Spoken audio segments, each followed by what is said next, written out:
কিছুদিন আগে যে মাশরুমের ব্যাগটা তৈরি করেছিলাম, সেখানে যে বীজগুলো দিয়েছিলাম ওই বীজগুলো অনলাইন থেকে কেনা। সেখান থেকে এইরকম মাশরুম হওয়ার কথা ছিল, কিন্তু বাস্তবে তেমনটা আর হলো না। মাশরুমের ব্যাগটা লাগানোর কিছুদিন পরে সাদা সাদা সরু সরু মতো এরকম কিছু মাশরুম হয়েছিল, যেগুলো দেখে মনে হলো যে এগুলো আদৌ খাওয়ার মতো নয়। আর এখান থেকে আমরা এই সিদ্ধান্তে এলাম যে চোখ বন্ধ করে অনলাইনের ওপর ভরসা করা যায় না। একটু হতাশ হলাম, কিন্তু কিছু করার নেই। তো যাই হোক, এদিকে একটা নতুন গাছ লাগাচ্ছি, সেটা হচ্ছে কুঁদরি গাছ। পুরনো গাছের কাণ্ডগুলোকে তার মাথায় গোবর লাগিয়ে মাটির মধ্যে পুঁতে দিয়েছি।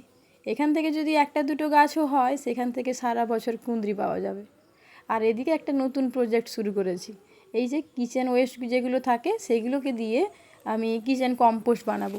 তার জন্য একটা গর্ত করে নিয়েছি মাটির মধ্যে। আপনারা চাইলে ব্যাগের মধ্যেও করতে পারেন। প্রথমে গর্তের মধ্যে বেশ কিছুটা শুকনো পাতা দিয়ে দিলাম, তার উপর রান্নাঘর থেকে যে সমস্ত কিচেন ওয়েস্টগুলো বেরিয়েছে সেগুলো দিয়ে দিলাম, তার উপরে আবারও একটা শুকনো পাতার লেয়ার দিয়ে দিলাম। আর এখন এই সব কিছুকে ভালোভাবে মাটি চাপা দিয়ে দিচ্ছি, এবং তার উপর থেকে রান্নাঘর থেকে যে সমস্ত জল বেরোয়, অর্থাৎ চাল ধোয়া জল, ডাল ধোয়া জল, পান্তার জল, সব কিছু এর উপরে ঢেলে দেবো। আপনারা চাইলে এর মধ্যে সাধারণ জলও ঢালতে পারেন।